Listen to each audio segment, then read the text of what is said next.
Okay, welcome everyone. Thank you for joining me for another episode of Twilight Tonight, though it's not any regular episode of Twilight Tonight, as you can probably guess, since I'm alone. Well, not technically alone because I've got Edward here to keep me company, but this is a fan fiction episode of Twilight Tonight. I have scoured the internet briefly for the best Twilight fan fictions, and I wanted to keep it classic with some Edward and Bella fan fiction. So I am going to be reading you Falling Beyond Redemption by Aaliyah Before You. This story was originally posted on April 8th of 2009 and was last updated on April 21st of 2011. So it is over 10 years old, but I'm very excited to get into it. And stay tuned for the end of the video for some little updates on the channel. Don't worry, we are continuing the Twilight Tonight podcast, and we love that you're here to listen.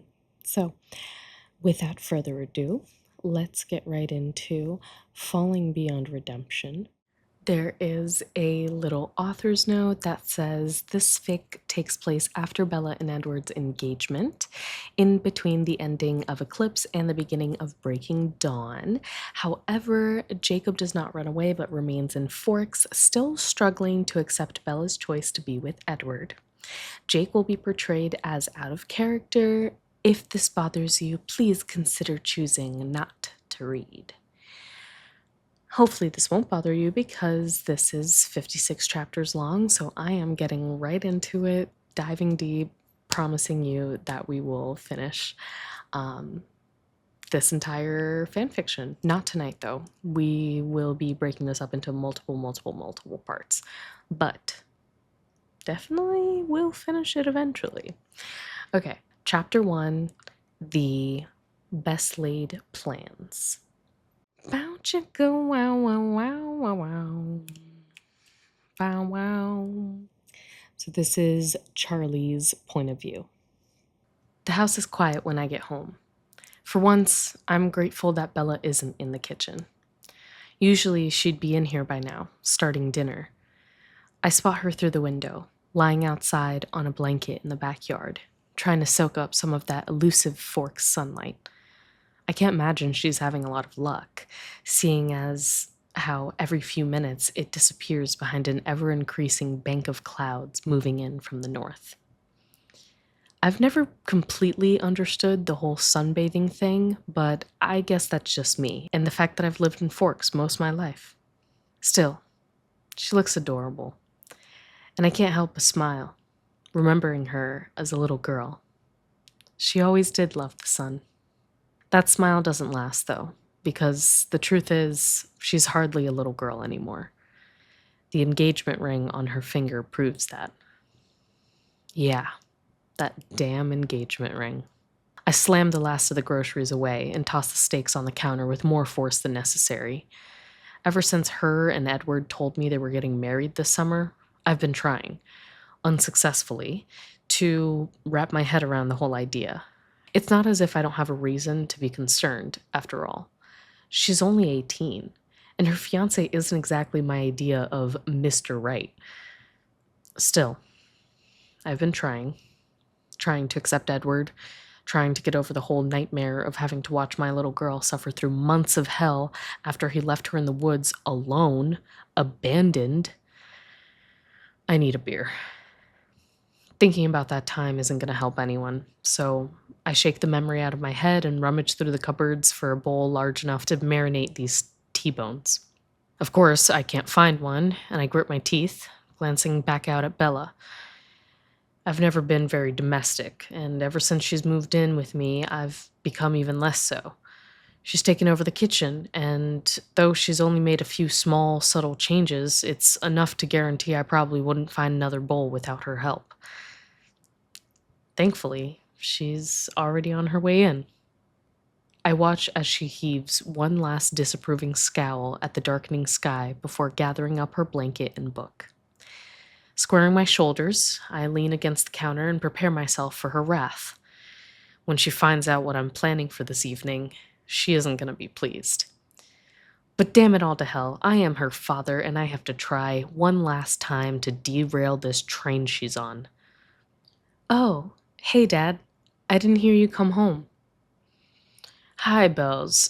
Yeah, I just came in. Aren't you a little early? I haven't even started dinner yet. Sorry. The sun was just too tempting to pass up. She smiles, and I see that little girl she used to be in my mind again. I have to swallow past the lump in my throat before I can answer. The ponytail, the shorts, and the small blade of grass stuck to her knee doesn't help me at all picturing her as a grown, married woman. Yeah, it was a little quiet today, so I called quits early.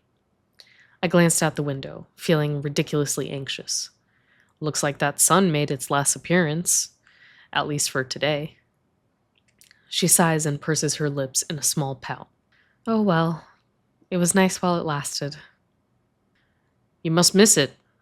The sun, I mean, after Phoenix. Christ, I'm stalling like a 5-year-old who has to admit to stealing cookies out of the cookie jar. Not so much, really. I've gotten used to it, I guess. She smiles. I can see she's in a good mood, and it doesn't take much to know why. Edward's been gone for the last few days on some hiking trip with his family, but he's due home sometime tonight, and she's got that look about her. The one that tells me she won't relax or even breathe right until he's here. That also tells me this whole stupid plan I've schemed up for tonight has about as much of a chance at being successful as me winning the damn lottery. What do you want for dinner? She moves further into the kitchen and spots the steaks on the counter. Oh, steak. She wrinkles her nose slightly, but gamely begins unwrapping them anyway. She's never been a big meat eater. Dad, you've got way too much meat here just for us. Why don't you pass me the plastic wrap, and I'll put some of this away. Actually, Bells, this isn't just us. I invited someone for dinner. Oh. She looks surprised, and rightfully so. I'm not exactly Mr. Social. A sudden smile breaks out on her face, one that looks way too hopeful for my tastes. Did you invite Sue Clearwater, Dad? Because that's really great if you did. I can even, vacate the premises. It's not a problem. Edward's gonna be home tonight anyway, so we'll just hang out at his place with Alice.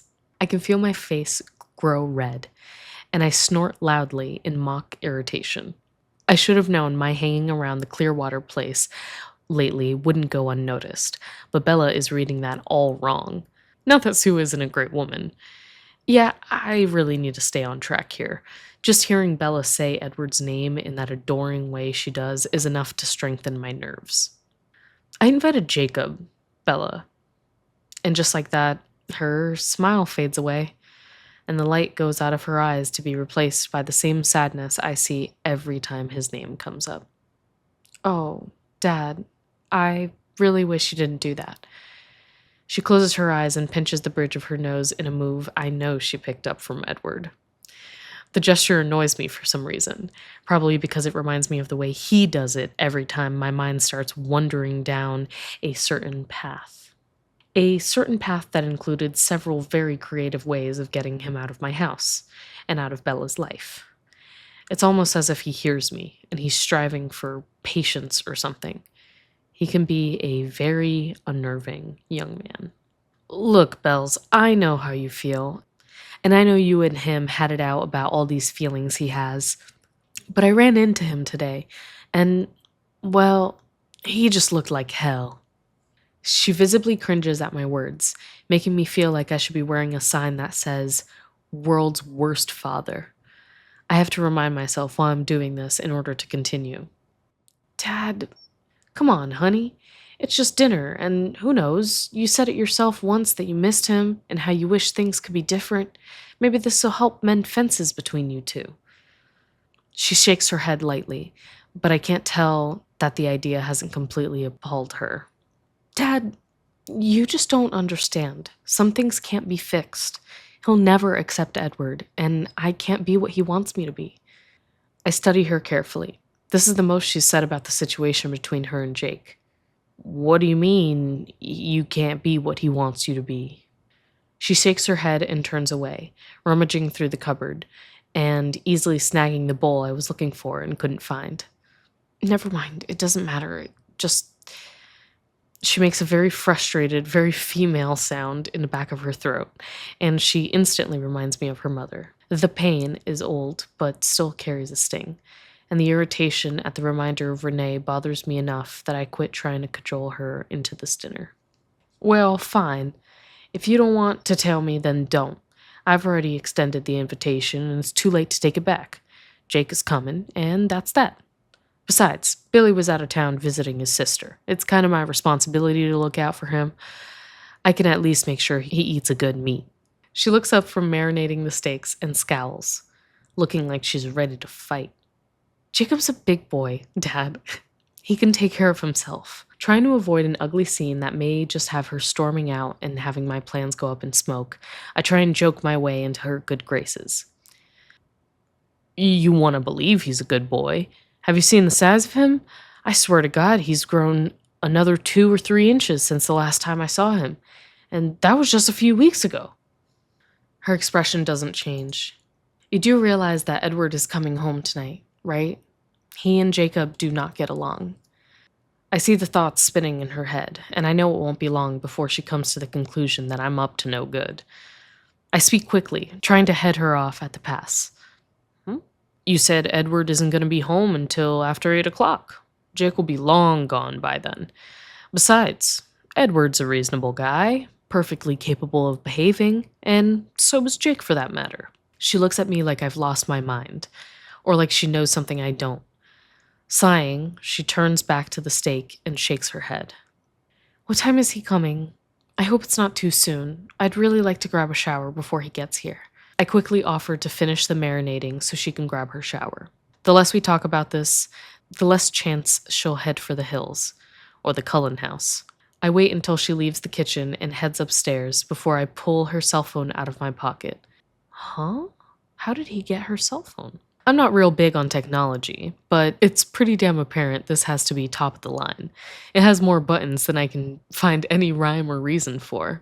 A few weeks back, I overheard Edward explaining to Bella how to work the text messaging feature, though, and that's the only thing I need with the damn thing now. I really didn't plan on messing with her phone, but it was beeping at me when I first walked in the door today.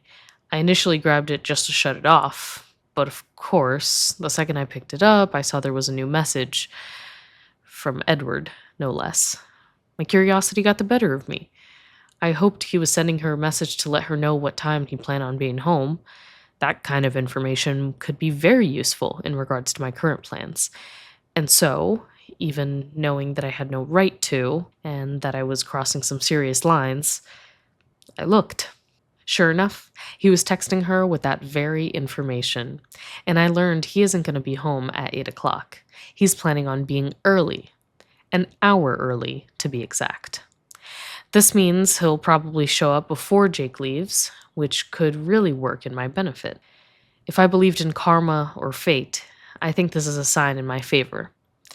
Not that I want to fight, at least not between Edward and Jacob. No, what I want is for Bella to have some alone time with Jacob. What I want is an opportunity for him to convince her that she's with the wrong guy. I'm not a fool. I understand very well that this scenario is unlikely, but Edward's text and plan to be home earlier provides me with another possibility. Edward is cool as a cucumber, but he can be possessive as hell and very protective, the latter of which is his only redeeming quality. If he comes home and finds Jacob here with Bella, the two of them hopefully rebuilding their friendship, or more, well, it's bound to cause tension between him and her, and I'll settle for even that at this point. Tension could delay things like weddings. Tension could give my strong-willed daughter time to come to her senses. In order for any of this to work, though, Bella can't get this text. I thumb through the menu, find the delete button, and hit it without remorse. Call me an ass, or be kind and just call me overprotective. Either way, I'm not ready to roll over and let things go the way they're trying to go. I'm not sure I shouldn't just mind my own business. I'm not sure that anything I'm doing right now is right. I'm only sure of one thing, and that one thing is enough to make me risk just about anything. Because the truth of the matter is, when I see Bella with Jacob, I can see their future. I can see them getting married, buying a nice, cute little house somewhere close to here. I can see Christmas dinners with Billy and me, and I can see Bella pregnant, glowing, loved, and healthy. I can see a future and grandkids and my life going on with the daughter I don't think I can stand to live without. But no matter how hard I try, I can't see any of that happening with her and Edward. And I don't know why. All I know is the harder I try and picture her future with him, the more I see nothing. Nada, zip, just a big, black, empty hole where my heart and life used to be. I don't understand it. But in the end, it doesn't matter what I can and can't imagine. What matters is that I've been where she is. I've made these same mistakes. Marrying too young and to a guy who once had no compunctions about abandoning her in a way that damn near destroyed her. Spells disaster to me. I have to make sure she's not forgetting she has options before it's too late. Jake's a good kid. I watched him grow up. Hell, I helped raise him. Bottom line is, I trust him with Bella. And I sure as hell don't trust Edward. There's something not right about him. Something not right at all. I'm not about to give him a second chance to destroy her. Not if I can help it. Ooh. I can't believe that Charlie is really messing with her. But honestly, I wish that he had in the actual books. I feel like this is a very interesting turn of events, and I love Charlie's character, so it's really cool to see it fleshed out a little more and imagine a world where he does stand up for Bella and he doesn't just let her be happy with what she has, which is handsome Edward. I'll show you his abs right now. They're blindingly white, but you can see here he has abs. Cool. I will just take a moment to let you know that my goal is to post the podcast every Tuesday. If I cannot get it every Tuesday, then we're going to have these little fan fiction episodes to fill the gap while I finish up editing the podcast. It is quite time consuming, but that's because I want to make sure that I'm putting out, the best content possible. So, and maybe I won't even include this after all, but I just wanted to let you guys know that we are working real hard to get some consistency and get some amazing Twilight videos out to you. If there are any fan fictions that you really want me to read, feel free to drop them down in the comments. Obviously, we have gotten into Falling Beyond Redemption, so we're going to be here for the next 55 chapters. Thank you so much for listening. Edward, do you have anything you want to say? Wow. Amazing. This has been Twifix. No, I don't really like it that much. This has been reading Twilight fanfiction with the Twilight Tonight girl. Bow chicka wow wow wow wow wow. Bow wow, bow wow.